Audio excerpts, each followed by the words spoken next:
जी, उस महिला ने हमें यही बताया था कि उसने कोई पुलिस अधिकारी बन के कॉल किया, उसको यही कॉल आया कि आपके भाई को हमने अरेस्ट कर लिया है किसी रेप केस में, तो आपको रफा दफा करना है, या जो उनकी जनरली टेक्निक होती है उसी से उनको मैनिपुलेट किया, थोड़ा डराया गया उनको, और उन्होंने उस डर के कारण उनको पैसे ट्रांसफ़र कर दिए।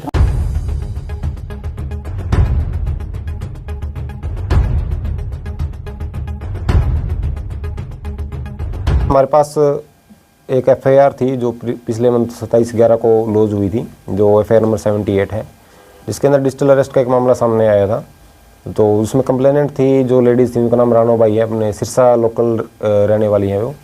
तो उनके पास जो +92 सीरीज़ होती है हमारी व्हाट्सएप कॉलिंग ही आई थी उनके पास। जनरली ये जो साइबर फ्रॉड है इस चीज़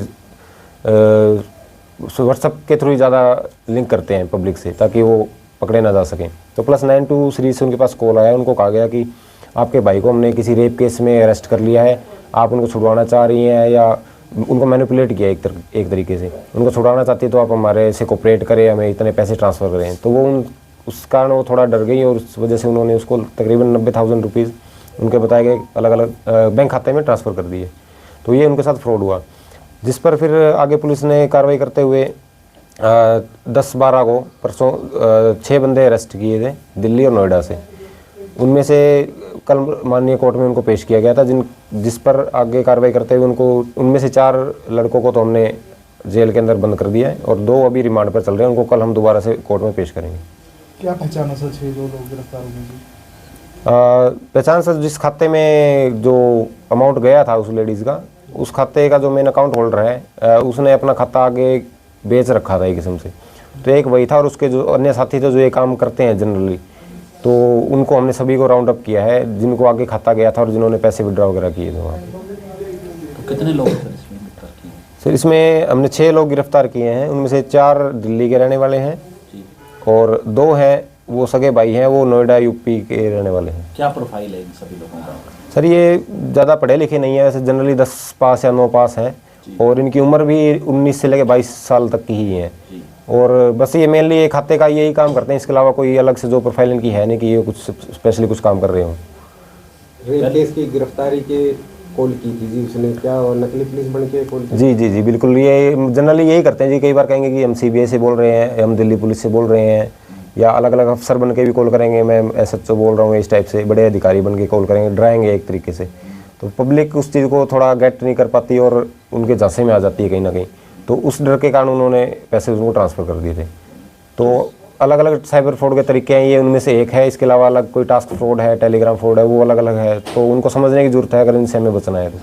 इस मामले में कोई नकली पुलिस अधिकारी बन करके फ़ोन किया गया था जो महिला है उसके पास? जी, उस महिला ने हमें यही बताया था कि उसने कोई पुलिस अधिकारी बन के कॉल किया, उसको यही कॉल आया कि आपके भाई को हमने अरेस्ट कर लिया है किसी रेप केस में, तो आपको रफा दफा करना है, या जो उनकी जनरली टेक्निक होती है उसी से उनको मैनिपुलेट किया, थोड़ा डराया गया उनको, और उन्होंने उस डर के कारण उनको पैसे ट्रांसफ़र कर दिए। तो सर ठिकाना कहाँ बताया उनका कि हम वहाँ से बोल रहे हैं, दिल्ली से बोल रहे हैं? जी जी, दिल्ली गुड़गांव वहीं बताते हैं, दूर का ही बताते हैं जनरली, क्योंकि वो नंबर जैसे यहाँ सिरसा की लेडीज़ है तो सिरसा है, तो मतलब उनको कहीं दूर का ही बताएंगे, जनरली उस एरिया का नहीं बताएंगे वो।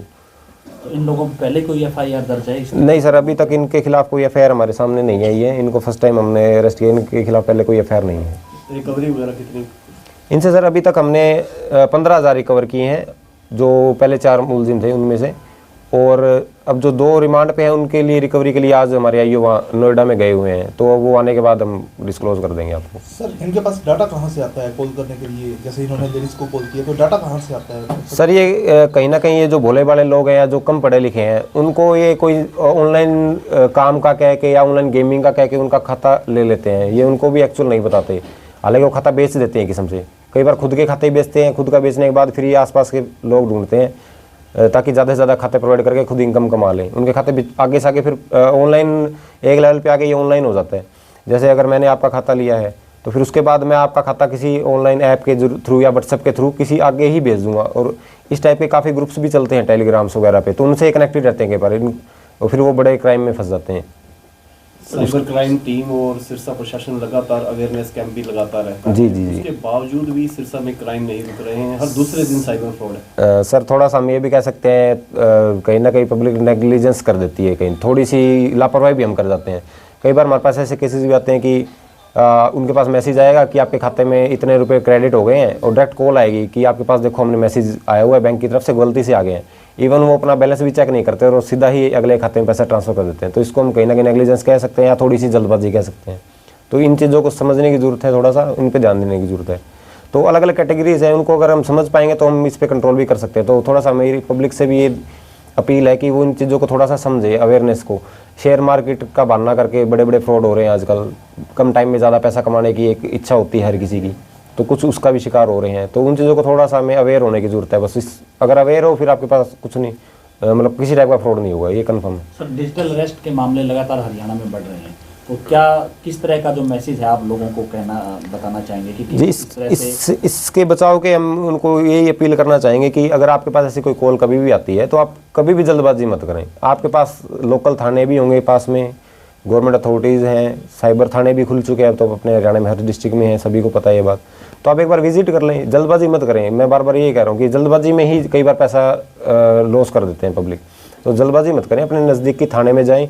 किसी पुलिस, अगर आपका कोई पुलिस अधिकारी कोई नोन है तो आप उनसे बात कर सकते हैं डायरेक्टली, उनसे सलाह करें, वो आपको बता देंगे कि साइबर फ्रॉड है या नहीं है। वरना ऐसा कोई गवर्नमेंट अथॉरिटी नहीं है कि जो फ़ोन पे ऐसा कोई पैसा डिमांड कर दे या मतलब इस चीज़ का कोई वो करे। तो ये थोड़े से समझने की ज़रूरत है पब्लिक को, एक अवेयरनेस की बात है बस।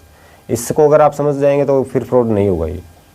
कोई नंबर शेयर करना चाहेंगे पब्लिकली मैसेज, अगर किसी के साथ फ्रॉड? जी सर, वैसे तो फ्रॉड होने के बाद का नंबर 1930 है उसके लिए। अदरवाइज लोकल शहर से तो हमारी यही अपील है कि हमारे थाने के गवर्नमेंट SHO का मोबाइल नंबर है, प्लस एक MHC के नंबर है, जो कि SHO का मोबाइल नंबर है वो 88 140 11 693, जो SHO साहब के पास रहता है। दूसरा जो हमारे MHC का नंबर है वो है 88 140 11 698। तो इन दोनों में से अगर आपको कोई राय लेनी है या किसी टाइप का कोई डाउट है या फ्रॉड हो भी जाता है तो एक बार कॉन्टैक्ट कर सकते हैं, पूछ सकते हैं। और अगर फ्रॉड हो भी जाता है तो उसके बाद आप 1930 पे कॉल करके अपनी कंप्लेंट दर्ज करवा सकते हैं। वो फिर ऑनलाइन माध्यम से हमारे पास आती हैं, फिर उसको हम डील करते हैं या फिर आप थाने में विजिट कर सकते हैं अगर हो जाता है तो।